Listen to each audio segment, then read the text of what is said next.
Selain dari beberapa metode yang telah dibahas sebelumnya tentang bagaimana merespon concern pembeli, masih ada poin yang bisa kita bahas di slide ini. Pertama, jika penjual menyadari pembeli salah memberi informasi, kita bisa saja membetulkannya baik secara langsung maupun tidak langsung, atau direct and indirect denial. Cara langsung dianggap lebih beresiko untuk membuat pembeli kemudian menghentikan negosiasinya, karena tidak ada orang yang disukai kritik secara langsung. Cara yang tidak langsung lebih disukai pembeli dan bisa dilakukan dengan mengakui apa yang dikatakan pembeli tidak sepenuhnya salah, hanya perlu dibetulkan beberapa bagian saja. Yang kedua, tentang feel, felt, and found. Ini adalah 3 rumus yang penjual bisa lakukan untuk konsumen yang mungkin mengatakan seperti ini, "Sepertinya saya nggak akan paham pakai alat potongnya, Mas." Nah, kalau kita pakai rumus 3F ini, kita bisa menjawab seperti ini. Kalau Bapak sulit paham ya saya paham kalau Bapak itu sulit paham cara pakai alat ini gitu. Itu adalah feel. Yang kedua, felt.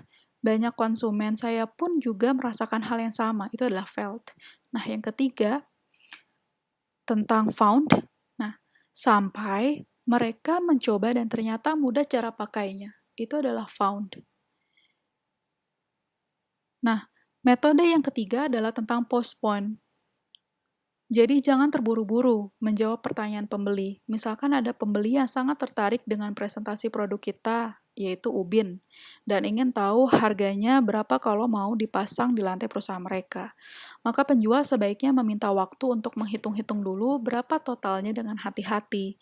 Kemudian, ingat, kita perlu memperhitungkan dengan serius semua pertanyaan konsumen.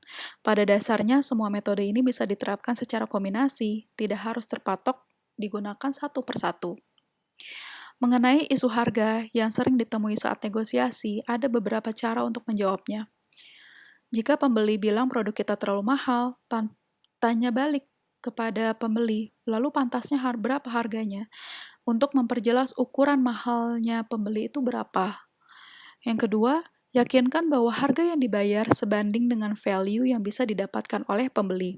Sumber kepuasan pembeli tidak melulu dari mendapatkan harga yang murah, namun dari value apa yang bisa didapatkan oleh mereka. Yang ketiga, jangan langsung menyasar pada harga di awal negosiasi. Harga pasti akan terbahas selama negosiasi, tapi ketika membahasnya, perlu sambil menjelaskan benefit apa saja yang bisa didapatkan oleh mereka.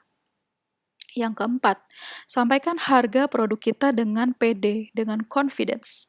Yakin harga tersebut memang pantas untuk value yang bisa didapatkan oleh mereka.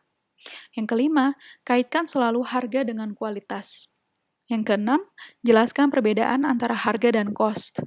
Misalkan, seseorang beli laptop Apple memang harganya bisa 2-3 kali lipat dibandingkan dengan harga laptop umumnya. Namun, laptop Apple dianggap lebih awet, sehingga bisa menekan biaya-biaya servis nantinya, atau juga mengurangi durasi pembelian laptop baru, yang biasanya kita lakukan kalau kita beli laptop selain Apple. Mengenai isu harga, tentunya perlu kita bayangkan isu harga ini seperti ujung dari bongkahan es atau iceberg. Maka sebenarnya harga mahal bisa terlihat relatif murah ketika pembeli paham dengan apa yang ada di bagian bawah bongkahan es tersebut, yang ada di dalam permukaan air laut, yang tidak mudah terlihat oleh konsumen dalam waktu singkat dan tanpa penjelasan yang baik dari penjual. Maka kita perlu menjelaskan bahwa harga tersebut sebenarnya relatif murah dibandingkan dengan banyaknya manfaat yang bisa didapatkan pembeli nantinya. Poin terakhir yang perlu dibahas dalam bab ini adalah bagaimana menghadapi pembeli yang memang sudah terlatih untuk bernegosiasi, biasanya terjadi di level B2B.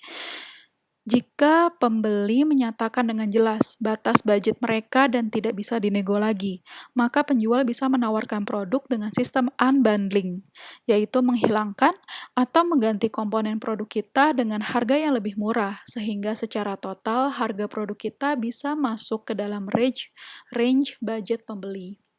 Yang kedua, kalau pembeli menawarkan harga tertentu, kemudian kesannya bertanya, silakan ambil harga segitu, atau ya lebih baik cancel aja.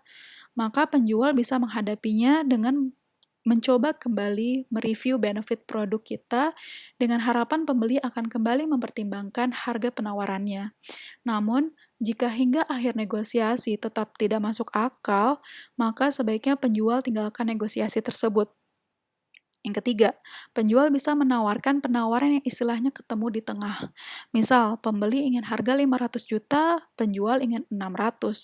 Maka bisa ditawarkan ketemu harga 650 juta yang dianggap sama-sama adil bagi kedua belah pihak.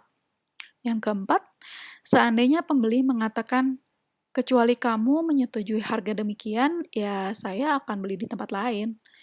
Nah, kalau pembeli punya beberapa alternatif yang ternyata tidak jauh beda dengan produk kita, tidak ada celah sedikit pun yang membuat penawaran kita lebih baik di mata pembeli.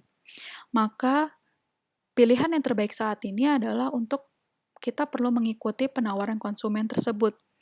Tapi ingat, tanpa harus keluar dari ZOPA. Yang kelima, kalau pembeli mengatakan, yang sekarang dijual murah dulu, nanti selanjutnya harga normal.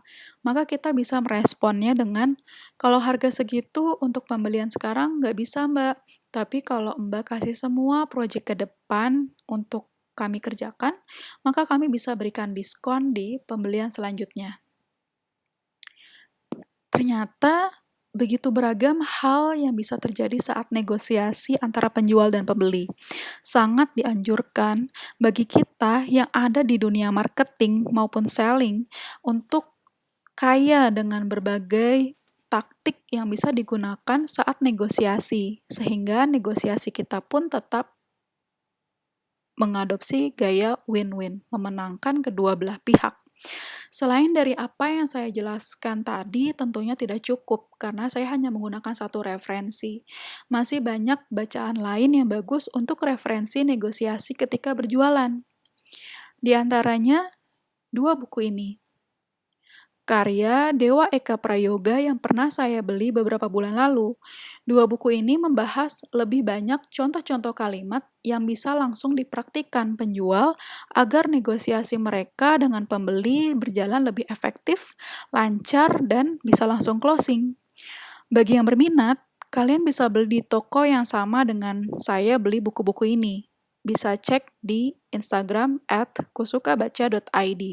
Karena kemarin adminnya mengabari bahwa lagi ada diskon untuk mahasiswa sampai akhir Juni ini.